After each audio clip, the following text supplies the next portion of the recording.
Hello, anybody. I am Alpacapatrol, and this is Binding of Isaac Wrath of the Lamb. That's right, I'm back with some more Binding of Isaac Wrath of the Lamb, and I have a somewhat special episode. I'm here with my good friend Dennis. Say hello. Hey, everybody. Yeah, so Dennis just came over because he came back from his lawyer. I don't think you necessarily want to talk about that, but he did come back from his lawyer, and it's in my neighborhood. And hey, a lot of people told me to play Isaac, so I'm going to play Isaac. But part of the reason that I have Dennis here is because we were in the middle of a conversation, and I had to record an Isaac video, and you guys seem to like all the ranting type stuff, and we often rant together with certain things, so that may end up just happening. So, you know, I figured why not let it be recorded. So anyway, what were you saying? I was saying earlier, a lot of the problem that we're having now is, you know, since the 70s we started catering to the financial industry because they threatened to take all their money out of the markets and so on and so forth. And that trend has kind of gone on, and it's pretty bad because they've kind of got us by the balls for policy and for everything. And I think the only solution is to say, well, you know, screw you guys. And that's kind of what FDR did, actually, which is interesting. Yeah. Was they threatened the same thing with him, and he was like, you know what, screw you. And, you know, it worked out well, obviously. They threatened more than that, actually. If you look at it historically, there's this thing called the business plot, if you look it up. And what that was is, just to give you a little background, FDR, of course, was very heavily anti-private industry. Not anti-private industry, but he was anti, like, guys fucking shit up for the sake of fucking shit up, so that they can make more money. Because that's the reason that the economy fell during the Great Depression, and that's what he did with his square deal, is he added in regulation, which were later stripped by Ronald Reagan, and then actually, here's the other thing, stripped by Ronald Reagan, and then upheld and stripped even more by every single president since. And that's including everyone's favorite love story, Bill Clinton. So, so that's including, up to and including Obama as well. Now, what happened during the business plot is, did I explore everywhere? Yeah. Okay, well, yeah, what happened during the business plot is, now this is, of course, somewhat of a conspiracy theory, in that it is a conspiracy, and also that it's kind of been discounted or discredited. But basically there was a guy named Smedley Butler, and Smedley Butler at the time was the most highly decorated U.S. soldier, U.S. colonel, I think, or a general or something like that. And he was the most highly decorated in U.S. history, so that's going all the way back to the Civil War and the Revolutionary War and whatnot. So he was a pretty credible guy. Apparently, what happened is a group of what are they called? Just like businessmen, CEOs and whatnot, right, of various other companies. Among them, George Bush's grandfather and the Goodyear Company. I think General Electric was there. Basically, what their goal was they said, hey, we can get you 500,000 soldiers, and we want you to lead an army in a military coup against Franklin Delano Roosevelt. And the reason that they would do this is because, of course, he was basically threatening their livelihoods. He said, hey, I'm going to re-regulate you guys, and it's not going to be the Wild West in industry anymore. So they said, hey, we're going to give you an army. Now, Smedley Butler, being one of the most decorated members of any society, whether he liked FDR or not, he had a very important ideal, and that was to serve, right? To serve his country. He knew that this is a bad thing to do, but as a good soldier, he basically egged him on, and he said, okay, yeah, I'll meet with you guys. And he tried to get as much information as he could. When he did get as much information as he could, he then later testified to Congress about this happening. Now, what happens later is, of course, when that happens, when he tells everybody about it, they completely discredit him, and they tried to ruin his life, and largely they did. Largely, they totally, screwed over everything in his life and completely discredited him, called him like an alcoholic and all this other stuff, which, you know, you can see that kind of thing happening all the time. And he gets discredited. FDR does almost nothing about it, but, you know, now he knows, wow, we have not needed to re-roll. Oh, I should have re-rolled the Cat of Nine Tails. Whoops, sorry, I was talking. Hopefully, I'll stop doing that in the future. But yeah, anyway, So FDR knows about this kind of stuff, right? And he still goes on with his regulation because basically it's been squashed. But that was just basically lots of those type of people lying in wait until you could just deregulate everything. There's this funny image of I think it's like Tim Geithner and like a couple other like CEOs and members of the finance industry standing over a big pile of papers, and they're all holding chainsaws, and that's supposed to symbolize regulation dying. And that's public information. That photo is like a photo op. So they were completely out there in the open about how they wanted to destroy regulation and how it was destroyed. But yeah, so I mean that's what happened with regulation and whatnot, and that's kind of what Dennis is alluding to a bit.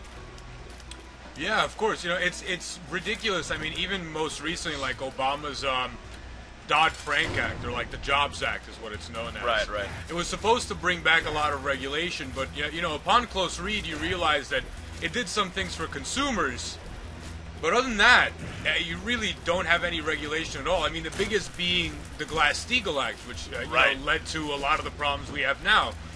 For those of you that don't know, basically what it did is it allowed commercial banks and investment banks to be a single bank. Meaning that they were able to, they were able to gamble with money that you put away in savings, to put away in, and of course I say gamble because, even though I studied finance, it's the art of predicting the future. So, you pretty much can't trust anybody about that because, everybody's guess is as good as nothing. Yeah. I mean, when you're trying to predict the future, it doesn't really, whether you have, oh, come on, I thought that was a secret room. I mean, whether you have math behind you or not, you can't really. Mm-hmm. I mean, at least right now. But inevitably, I think everything will be able to be solved with math, no matter what it is. But we don't have those formulas yet. Yeah, so not even close. But yeah. So actually, elaborate on Glass-Steagall because a lot of people don't know about that. All right. So Glass-Steagall was regulation during which president was it? Clinton. Okay, so Glass-Steagall, what it did was it separated. No, sorry, Glass-Steagall was right after the Great. It. Right, he repealed it. Glass-Steagall was right after the Great Depression. Glass-Steagall was FDR. Right, Glass-Steagall. Basically, what it did is it separated the banks. So it said, the banks you go to for investment, the ones you say, look, I'm okay with a loss, I'm okay with a gain, everything's fine. You can come do this to me. That's okay. You can go ahead and gamble away your money all you want, but banks where you deposit your money, money you depend on for bills and so on and so forth, were not allowed to participate in the markets. And the reason being was actually really rational. The reason was, look, if I put my money in a bank, I want it to be there when I come back. I don't want you to say, oh, hey, the markets are down, sorry, your money's gone. Because I didn't choose to do that. Of course, after that was repealed, we had a bunch of huge mergers, right? Which was basically an enormous consolidation of power. You had J.P. Morgan merging with Chase. You had all kinds of banks really merging. I mean, you went something from like 70 banks existing to something like 7 major banks, making up the bulk of the industry. And the fear there is, capitalism is based on this wonderful ideal that if we all vote with our dollar, we can vote for the companies that do great things. We can vote to give Google our money because Google continues to innovate things. Or we can vote to give Microsoft our money because they license Windows and we all like it. Or we can vote to give Apple our money because they make, nice devices. So it's that kind of voting. But it was also supposed to extend to the stock market. So, I'd lend a company money and in exchange, they would reinvest that money and make something great, and society would benefit. Now, the problem is most of the people that invest in the markets have, say, let's start with a figure like $100,000 in the bank, right? That's when you really start considering investments. You've got your rainy day fund and everything like that. But most of those people are professionals at what they do. They're not professionals at finance. They're professional lawyers, they're doctors, they're maids, whatever it is you do. If you've got the money you want to invest. Maids? Some maids have $100,000. Like the maids of the Rockefellers probably make $100,000. That's a good point, I suppose. They're looking at Alfred Pennyworth of maids. Yeah. So, the problem that ended up happening, or the problem that's happening now, really, is those people with over $100,000 don't have time to pick the companies that they want. So what they do is they hand it off to investment banks. And when you hand off your money to investment banks, what you've got is one guy making the real decisions. Of course, he's got quantitative, analytics and all these things behind him, all this math really behind him. But it serves no real purpose because, you're predicting the future. So the problem they had is it's a small group of people controlling where the money flows. And when you do that, they have enormous bargaining power over regulation. They have enormous bargaining power over anything. It's the reason every time you hear nonsense like, we'll upset the job creators. Yeah. That's honestly like the worst thing ever created. Jobs aren't created by CEOs and so on and so forth. They're created by people that buy things. Like if nobody wanted to buy Apple products, Steve Jobs could make Apple all the company he wants. You know what I mean? Nobody wanted to buy Apple products after he left, and that company almost went down the drain. It was almost gone. So, the thing is that bargaining power is really what's holding our country back to a large degree, and that kind of brings us back to, where we started is if we keep tailoring to them, it's only going to get worse. It's only, we're getting a greater and greater consolidation of wealth. And, that's a major problem. It really is, especially when you've got, the reason people love, and I guess it's not objective what I'm saying, but the reason people love Google and Microsoft and a lot of the technology industry is that they're so dependent on users. If all of you tomorrow stopped using Google and started using Bing, Google would have no money to its name. And therefore, Google owns no real obligations to stockholders. It does, of course, make money off ads and so on and so forth, but its real obligation is to the people that use their product. So, that's a really big major problem that we've encountered. I don't know. It's not going well, really. And, it's not... There's a lot of things that I think need to be corrected. I don't know if a lot of you are familiar with like the antitrust laws. Yeah. The antitrust laws were supposed to stop monopolies, and that's all well and good. But one monopoly, one company running things is of course bad because they'll fix prices. It's kind of like diamonds.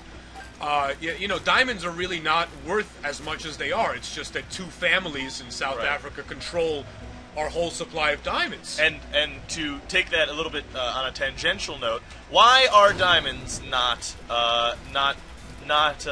worth very much at all? Think about it, right? So what are diamonds made of? They're made of what? Carbon, right? I mean, that's all a diamond is. It's crystallized carbon, right? Now, what are humans made of? Oh, what's that you say? We're like 90% carbon? Huh.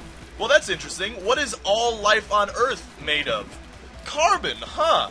So, you mean to say that crystalline carbon is supposed to be rare?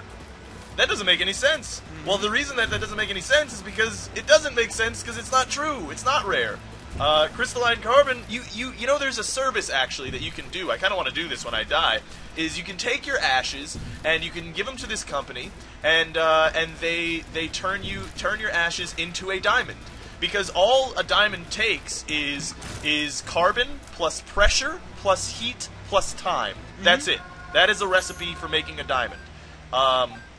So actually, in the 20s, where they found just huge diamond mines, and it completely would have undervalued the diamond industry. Yeah. It was in the 20s, and then just most recently they found an enormous amount of diamonds in Russia. So they're industrial diamonds, which means that they'd have to be refined to be pretty. So they don't come out of the ground pretty. But the fact of the matter is, that's the problem with having a monopoly. Is when they control price, they've got no reason to make it cheaper because they've got the only diamonds in the world. Right. Even though they're plentiful, so there's no balance. But what it boils down to now is we've got a major problem. I mean, like the most recent case, I guess, and the one with the highest profile is probably like News Corp. When a company owns media on so many different levels, you've got a serious problem. Right. Yeah. And that leads to just issues in politics. It leads to all kinds. It leads to corruption issues. Really. I'm sorry I didn't go to the shop. I'll go now. Oh, I didn't even notice that. I should have. Yeah. Sorry, guys. But anyway, go on. Yeah. There was nothing good in the shop. Greed was in the shop. Right. Yeah. Definitely. Greed was there. He was definitely there. Yeah. So yeah, there's a huge problem with like with It's not really antitrust. It's not like one company controls it, but it goes back to the fact that you vote with your dollar. You know, when you buy a service, say from AT&T for your phone, right? You vote that you want AT&T to keep building more towers to get bigger because they provide your service, and that's good for you and it's good for them. But when you go into a store and you pick between Mountain Dew and Pepsi, your money's going to Pepsi. As a matter of fact, if you go to a Taco Bell or a KFC or a Popeyes, I believe, or even a Domino's Pizza, those all belong to Pepsi. So you're not really voting for KFC to get better, you're just voting for Pepsi to have more money. And that's the most obvious form of kind of integration. You know, there are other companies that integrate in much stranger ways.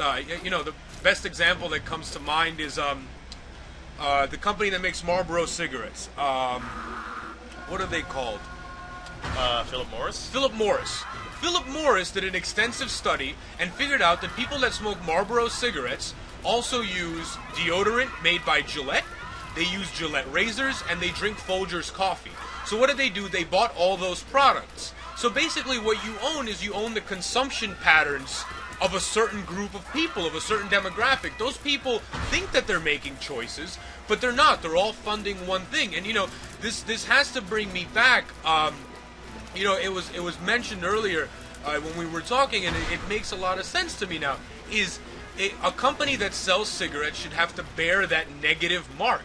It really should. It should have to suffer for the fact that it sells cigarettes. It shouldn't be allowed to sell other things, because then it keeps making money even though the public stops approving of smoking and of things such as that. That's funny that you mentioned that, because you've disagreed with me on that in the past. That's what I've said is I think what it should be is because like he's kind of elaborating on is that is a type of monopoly. It's not really a monopoly, right? It's not a real monopoly, but perhaps we have to adopt a new definition, because you know, a company owning other companies when it's not in the same industry it just doesn't really make a lot of sense, because you lose out on that. Now, if Marlboro took over Gillette and had to say, okay, well now this is Marlboro.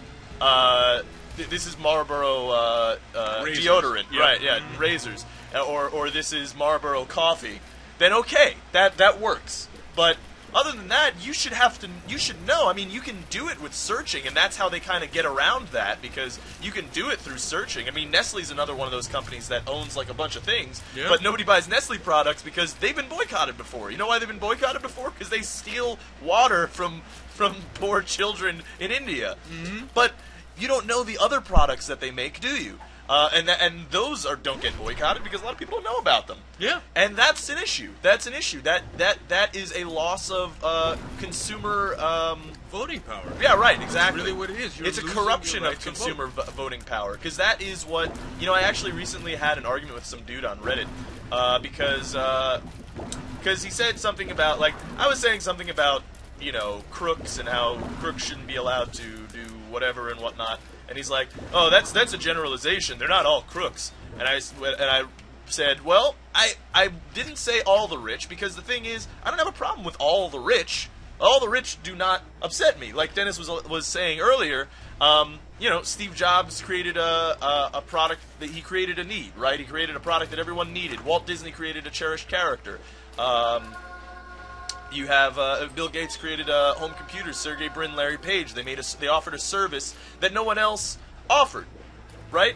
I don't mind that they have money, because they made that. They made something, right? They made something that people needed, which is what capitalism is supposed to be. It's supposed to be the democratic economic form, right? You vote with your money. But now what we have is, and for a large part what Dennis is going into, the industry that he's going into, a finance industry that's just designed to make money. It's not to make something. You're just making money. And that's a corruption of capitalism. That's not, I'm not voting with my money for anything. I shouldn't be able to make money with my money. I'm supposed to make things with my money. So those people I have a problem with. Venture capitalists I have a problem with. Because if you're just using money to make more money and you don't care about whatever product you're making, you're simply just not helping an economy. You're not. You look, the thing is, this is how governments work. Okay? We allow private industry, and why do we allow private industry? We allow it because it makes us money, right? If you were just making money with your money, then you're not really helping. I mean, you may be helping a few people in power, but you're not helping the people. You're not helping the economy. It's not the right way to do things, and it breaks that democratic economic system. It completely breaks that. And that's wrong, and that's a big problem. That is a really big problem. No, it's absolutely true. I mean, you see, here's the thing. I was thinking about this earlier today as I was walking around. You know, I was walking around by the train station, and I was looking to use a bathroom. And, you know, I was thinking back, and I went to Paris a while ago, and I realized that they had public bathrooms. You know, they were very clean, very everything, but they were right on the street, and they were completely, public bathrooms. We rely in the United States on private industry a lot, right? I mean, like, that problem was basically solved when McDonald's started offering free bathrooms to everybody. People started going to McDonald's to use the bathroom, and then they'd also buy a burger or whatever, right? So it's kind of like they solved a need. But here's the issue with that, is now that they've solved that need, whenever the government, and this is of course a simplistic example, I'm sure it's never actually happened with bathrooms, but whenever the government tries to say, hey, we're going to build public restrooms, McDonald's goes out and lobbies and says, hey, you're going to ruin our business by doing that. Yeah. Because we solved it first. And that's not the way it works. The way it works is the government provides basic needs as soon as they are viable enough to provide, where they cost us zero, right? Where they lose as much money as they make, or they lose as much money as convenience that they provide. Right? And that's the good thing about a government that we live in, is that eventually, if you think about all the wealth that's really been accrued in our world, it was all accrued on the backs of many. Few people, maybe people in the finance industry really, have become rich off of the rich. Most people become rich off of the majority. Steve Jobs created things for the world, as did, Walt Disney, as did Google, as did Microsoft, as did people like, who was the guy that owned U.S. Steel? Ford? No, Ford is a great example of that. Ford didn't build cars for the rich. Ford built cars for the everyman. And by building cars for the everyman, he gathered an enormous amount of money. And the thing is that people that do that in the first generation, people that earn their money by really providing a service, people like, and I think most notably and most recognizably, I guess, Bill Gates, people then realize that they need to contribute it back, right? This example is brought up in the Justice Lecture from Harvard, is, Michael Jordan was a great basketball player, but if nobody wanted to watch basketball, he'd have no money. It wouldn't matter. I could be the best person in basketball in the world, but if nobody turns on the TV to see me play, if nobody buys tickets, I would be broke. And guess what?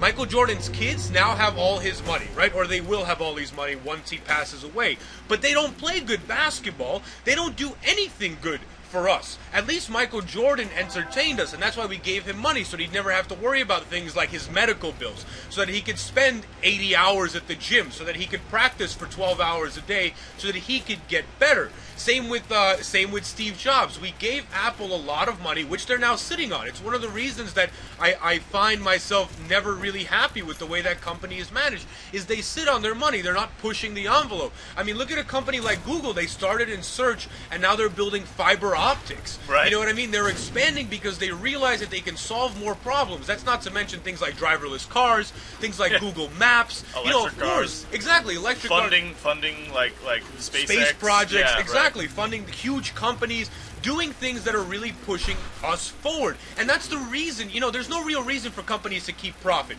Zero. There is no reason. In a perfect capitalist society, companies don't have profit, right? If we were at a standstill for innovation and research, companies would never make a penny, because every penny that they make over what they pay for expenses goes to reducing prices and competing, and it goes to the shareholders that lent them money. That's it. They would have no profit. The reason we let companies have profit in the first place is so that they can innovate, is so that they can create new things, is so that they can invest money in research. I often hear this applied incorrectly to the pharmaceutical industry, right? A lot of people complain like drugs are really expensive in America and so on and so forth. I understand that, and a lot of their money is spent on marketing. But the United States actually shoulders the cost of 83% of the research and development in the world that goes into drugs. Which means that, yes, we pay more for drugs, but the world has better medicine because of us, and really us alone. When you think about 83% of the research, that's all we're creating in America right now. Is a lot of it, a lot of our economy has moved from being a production economy where we build things, the role China's playing now, to being a service economy and an education-driven economy, right? That's the reason we need college degrees and so on and so forth, is that a lot of our money and a lot of our, a lot of what we make back comes from things like research and development. It comes from things like innovating new products. It comes from things like beautiful design. It comes from things that really you can only create in leisure. No one in Zimbabwe is thinking about how to best design a car. They're thinking about how to get the next quarter liter of gas to get to where they need to go. They're not concerned with those things that America, or I guess American employees and companies, have the luxury of working on and innovating. There's not many countries in the world that are working on internet search. Most countries in the world aren't even really working on the internet. And the computer is I guess a bad example of that, because it's given everybody a production tool. Right. But which is scary to a lot of media companies. It is. It's dangerous to them. It really is. But here's the other thing: is that when you use your money to not move society forward, there should be backlash, and there is. Right, there really is. People dislike things, and I guess I'm speaking the popular opinion of the circles that I read in, but people dislike, like, Fox News, right? People say that Fox News pushes an agenda that's extremely biased, that doesn't provide any real information, and all these things. But you support Fox News when you buy the Wall Street Journal, when you watch some other channels, when you do anything that Rupert Murdoch owns. So there's no way for you to say, hey, I don't watch Fox News, they don't make ad revenue, so Fox News won't make money. There's no way for you to do that. And that's I guess that brings us back to that corruption of interest, where your money is your voting power, yes, but because it's so distorted where your money's going and what it's doing, what it's really being spent on, there's nothing there. I mean, like, a funny example that I heard recently is I can't get service in New York City in some places. I really can't get service, right? 6 months after we figured out, after AT&T really had their big cellular explosion, right? The Mexican drug cartels put up cell phone towers all over Mexico so that they could communicate without the government hearing them, right? These are drug cartels. These aren't fine, they have a lot of money, but these aren't the billions of dollars, and these aren't the people graduating from hundreds of different universities. These aren't the people getting years of education and forking over half of their future life savings just to learn building these cell phone towers. You're talking about a cartel building cell phone towers, and this is something where we're lagging behind, and it's upsetting. It really is. It's something that America used to get really, really right. It's something that when we started working with electricity, right, when electricity became a huge commodity, we had this plan. I believe it was under FDR. It was called the electrification of the United States. Yeah. And the electrification of the United States was, look, we don't care how much it costs. Every household in the United States needs to have electricity. Period. It doesn't matter. It's all going to be funded, but we're going to do it. I think that was his grandfather, Teddy Roosevelt, actually. Oh, probably, yeah. I guess it was later. You're right. Yeah. I guess it was later. But yeah, but there's the thing. There are cases where you have huge amounts of funding gone in just to give one guy who lives, 10 miles away from all his neighbors electricity. But you know what? Now that one place with one house is a blooming town rather than a wasteland. And that's something that's moved us forward, and it's something that we've really stopped doing because we cater constantly to the financial industry that threatens to withdraw their money and says, hey, we won't invest in you if you keep doing that. Or so, like that capital gains tax. We're gonna stop creating jobs if you stop helping us. It's like, really? I mean, I don't know. You made a bunch of money for a while, and we have now the lowest unemployment in ever. Mm-hmm. So I mean, I don't know. I feel like deregulating didn't really create much jobs. It only kind of led to us not having any jobs. Yeah, of course. Yeah. Of course. I mean, you know, it's silly. It's silly even. I can't possibly fathom how deregulation became a thing that we were doing, right? When you think about it, we started with zero regulation. And then fucking problems happen. I'm sorry. Yeah. And then problems That's happen, fine. right? Fuck shit balls. Yeah, fuck shit balls happen, right? Serious problems. And people were like, wait, we need regulation to stop these problems from happening again. So how do we end up where we're doing deregulation? Has the world drastically changed that we need less regulation? There's a huge scandal right now. Of course, it's getting no coverage because, you know, no one but me and like 4 other people in finance care about this actually happening. But there's a huge scandal right now happening where the New York Stock Exchange was providing early information to people that trade with algorithms. And I think, you know, the closest thing to people that might remember that is like flash crashes. That was a big thing on the news. Was like in a matter of 3 seconds, the market went down like 600 points, and people were like, "What the fuck?" Like that stuff doesn't happen, and it was an algorithm malfunctioning. And these firms were getting better and better information faster than everyone else, and because they trade on algorithms, you know, like I worked in the real estate industry for a long time, and there's a big thing now happening where commercial real estate that's closer to the stock exchange is worth exponentially more than anything else in New York City. Why? Because they're trading on milliseconds. When you're closer by 3 city blocks, you lose a quarter of a millisecond, and that means your trades come in first. And you know, when you go back to what investing is supposed to do, I'm not going to sit at home. I don't care if I've made $30 million, right? Doesn't matter what I've done. I'm not going to sit at home, write an algorithm, then buy office space near the stock exchange so that I can support the company that I feel deserves my support.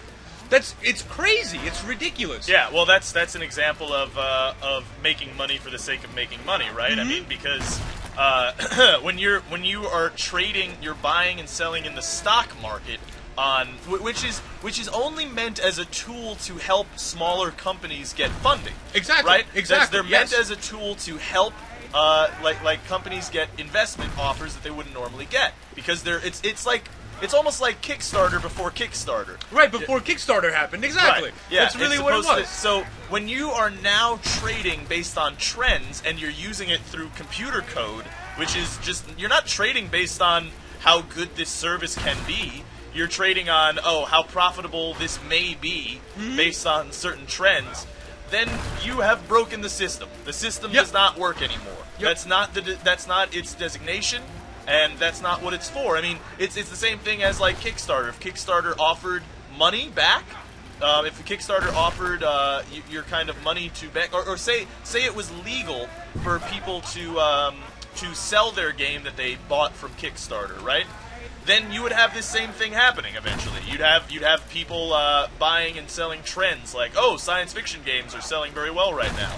I'm gonna fund like these many Kickstarter games, and then I'm gonna get this many copies to sell back for however much money.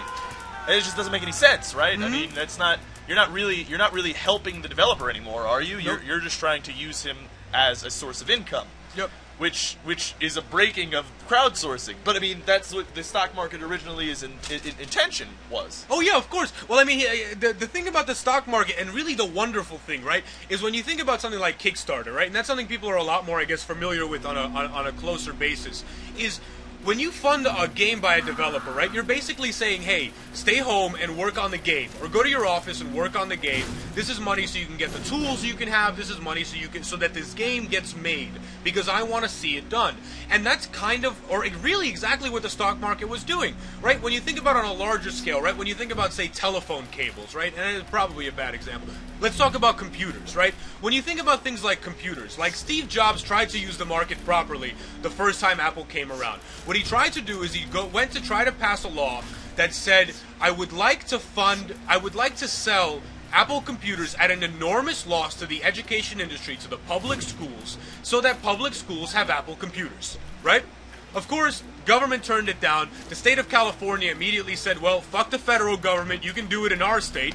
And, you know, it worked out really well for everybody. Steve Jobs got his computers out there, he got software developers to stop making educational things, and the schools got computers at a discount cost. But there would have been no way for him to build those computers if he had to build from the ground up. The reason he was able to make 20,000 computers like 2 or 3 years after releasing the first one is because a bunch of people were like, wait, computers are a great idea, especially personal computers. Here's my $100,000, and you know what? When you earn money back, that's when you'll give it to me. And if it doesn't work, it doesn't work. And that was the great thing about the stock market, is you could lose, which meant that if you messed up, if what you thought would be great for the world, not everybody agreed with, your money was lost. And that's it. But now what you're getting is nobody really voting except for people in the financial industry. And when it's a small amount of people, it leads to more and more problems because you get more and more concentrated wealth and more concentrated decisions. Because you can't get, the SEC recently busted 73 people in insider trading. That's how many people they've arrested so far. And that's stunning. That 73 people, I guess it's not stunning from a moral perspective, right? But it is stunning from a perspective where, like, how could we allow this oversight to happen? How could we allow 73 people to get insider information about companies, to know ahead of time what their earnings are going to be, how well they're going to do, and to have them... It's kind of like if you could invest in a Kickstarter game and get it cheaper after they already made the game and it was a huge success. Yeah. You're late for the party. You don't get to go. That's it. That's how it is. But these people got to cheat. And, one of the reasons is that we have this thing. There's so many people, so many companies lobbying against the SEC getting more money from the federal government. Something that Obama promised with the Jobs Act, and, of course, that didn't work out. Right? And the reason is... The SEC just recently, got BlackBerries for their managers. Right? You're managing trading with algorithms at lightning speeds, where we're talking about milliseconds. You're talking about thousands of companies on just the New York Stock Exchange, and you're talking about the fact that there are enough stock exchanges that if you never slept, you could play the whole world of money. And you want them to oversee it with 5 guys, 5 BlackBerries, and another 70 workers looking at paperwork. A lot of them aren't even using things like data analytics, things the private industry has taken up in stride because they understand that it's a helpful thing. So it's a huge well, not loss. Only helpful but necessary at this point. Of course, yeah. It makes sense. It really makes sense. Well, I mean, it's like it's basically like you have a say we're in a bad city and you have a big crime problem. Right, and all the big cartels and criminals, they have AK-47s, and then you give your police officers squirt guns. Yep, that's the thing. That's what happens. But that's deregulation, though. That's all. That's well, all yeah, that of course, that's exactly what it is. Actually, speaking of which, Jamie Dimon, right, the CEO of Chase Manhattan Bank or J.P. Morgan Chase, whatever it is. The CEO, right, recently criticized and lobbied against an accounting provision, right? I'm not going to get into the details. It's confusing and I don't understand most of it. I personally hate accounting. I think it's the driest thing in the world. But he fought against the regulation that basically said that if a bank takes on a lot of risks, it has to affect the balance sheet in a negative way. It has to show the company as less worthy. Right? Which makes sense, right? If I'm a risky person, then I probably shouldn't be given any money. That's kind of how the world works anyway. Except now, with all the lobbying, they're looking it over, and what it's looking like is they're going to get rid of it. Which means that banks that take on more risk are actually going to appreciate their balance sheet. They're going to look like they're making more money when in fact they're just gambling more. It's kind of like the little card that you get at casinos that gives you points every time you lose $1. Yeah. That's what that is. That's what they're doing. Except the people that are really investing their money, for real, that are actually trying to pick good companies and so on and so forth, only rely on those points. So, it's kind of like, oh yeah, I wasted $100,000 today playing slots. I'm obviously a good bet. You should go with me because I've got all these points. I don't have any cash left, but I've got all these points. I'm going to keep doing this. Right, exactly. It's crazy. It really is crazy. Like when it boils down to it. And a lot of the problem is, or I guess not the problem, it's the fact that we haven't really come to terms with the fact that there is a very rigorous separation of labor in our modern economy. Like, I can't possibly be educated about government and the financial industry and law and real estate and several other things all at once to put the strings together. So what do? We let the financial industry regulate themselves, we let other industries regulate themselves, and that's an issue. Let me stop you there for a second, because I have to flip a coin to decide whether or not we're going to Sheol or whether or not we're going to the cathedral. So heads, cathedral as always. And it's tails. Alright, so we're going to Sheol. Let's do it. But yeah, so that's the issue. That really, like, right. It's the separation of labor, right? So there's no way I could be educated in all those things at once to make a viable decision, right? I can't possibly tell you which accounting principle is better. I mean, I can about one principle because I've learned about it, but that's it.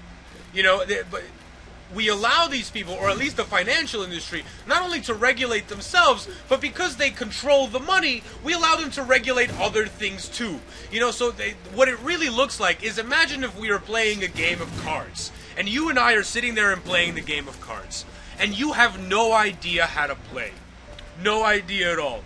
So what do? You don't look at a rule book, you don't look at how things are done, right? You can't really look at a rule book because the rule book is like $500,000, right? I'm talking about employees of the financial industry. You know, the SEC can't employ people for $500,000. We'd bankrupt our government overnight trying to regulate the financial industry. So what do we do instead? Instead, you turn to the guy you're playing against and you ask him how to play. What is he? Is he really going to tell you how to win? Is he? I mean, if he's your best friend, maybe. Yeah. But other than that, he's not. He's not going to. He's got no reason to. He's got a disincentive to do that. All right, that's not a word, but it's I think not. they understand. Well, it should be. I made it up. I coined it. Everybody heard it here first. That is a double prefix. Disincentive. You're right. Yeah. So what is it? Incentive? Yeah, I don't know. I have no idea. Well, I mean, it's against his interests. Right. It's against or her interests. Right. Not a lot of hers in finance either. I think you have to be a man very to be evil person. Crazy bastard. You do. You do. It's sad, but that's what it is. Yeah. Oh man, you know, but it's sad. It really is. And you know what? This has come up plenty of times. You know, talking is, we really need a regulator in this country. Yeah. Well, really you know what the thing is I kind of bought into Obama a bit when everybody he was, did. Yeah. Everybody bought into that rhetoric. It really did. All the hope and all that. Yeah. He even bought into it. Yeah. Even Obama bought into it. Obama tried to work with bipartisanship and all this nonsense. Speaking of which, great quote came up yesterday on The Daily Show from Arnold Schwarzenegger, where he said, I don't serve... All right, when I was elected into office, I was elected as a public servant, not a party servant, which is what it's supposed to be. Right. Government is public servitude. You're doing what's good for the public, not what's good for your party. And when you've got things like, oh, well, I'm not working with him because he's in a different party, as we said earlier, right, you should be fired. Yeah. Because you're not doing your job. Yeah. You're not. See, that's the thing. You know what's funny is actually is the founding fathers, like for instance, George Washington. And John Adams, to a large degree as well, until later in his life. One of the main guys who wanted this kind of thing was Alexander Hamilton. But a lot of the founding fathers said they don't want political parties. You know why they don't want political parties? Because then our government will go to party politics. And guess what our government is right now? Party politics. And that's not good for the people. I mean, this country was designed to be by the people, for the people, right? Mm-hmm. When you have party politics, it's not by the people, for the people. In fact, because of our first-past-the-post system, only about 20% of our country, and it may even be less at this point, actually get the representative that they want. For instance, me. Let's say me right now, right? Like, if I were to vote, which I won't, because of a couple other things that we'll talk about in another edition. But if I were to vote, then I would probably vote Obama. But I don't want to vote Obama. I would only vote Obama because he's the lesser of two evils for me.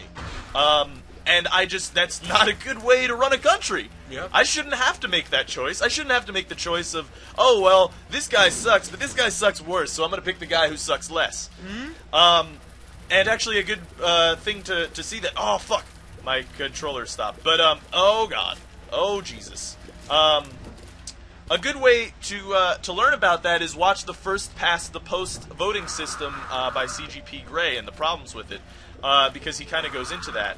And the reasoning is that because everything will eventually become two parties, just by how the math works on it,